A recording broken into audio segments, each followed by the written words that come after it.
more. That's right. Let's bring in Congressman Luke Messer from Indiana to continue our conversation. He's the Republican Policy Committee Chair in the House. Congressman, thank you so much for joining us.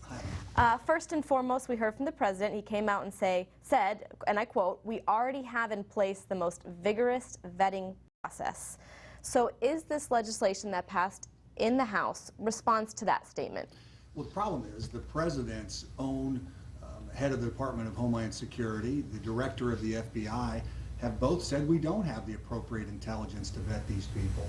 The legislation we put forward that is bipartisan and now veto-proof in the House has a very simple proposition. It just says that any refugee that comes into our country should be certified from the FBI leadership and the Homeland Security leadership to ensure that they're safe and mean our country no harm. Okay, so to continue on that theme, you said it is veto-proof in the House. We know that there is time before the Senate Republicans and Democrats, for that matter, are going to be able to hear this legislation. We heard Minority Leader Senator Harry Reid say he's going to stop the bill.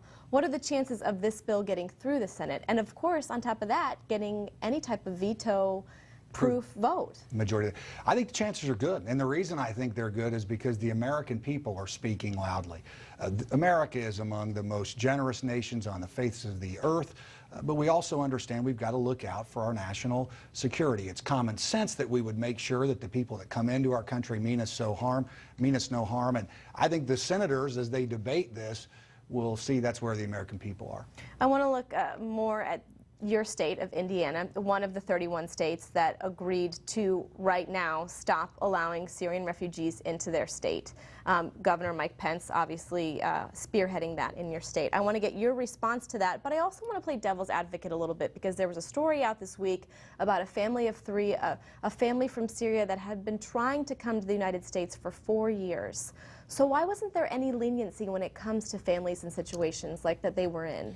Well, certainly your heart breaks for anybody who's fleeing oppression, and I don't know all the details of what happened with that family, but I do know this: we can't take shortcuts with our national security.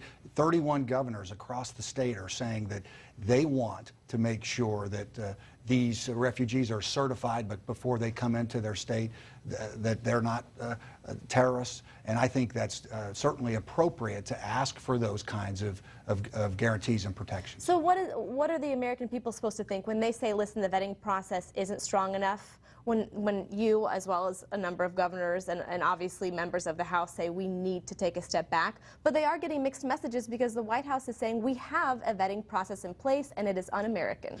I think the president's rhetoric has not helped. It doesn't make our country any safer. It doesn't bring our country together, and it doesn't improve our standing in the world. Again, you don't have to take my word for it. Just listen to what the FBI director says. Listen to what the leadership at the Homeland Security Department is saying. They say we don't have the intelligence capability to do this. Now, here's the truth.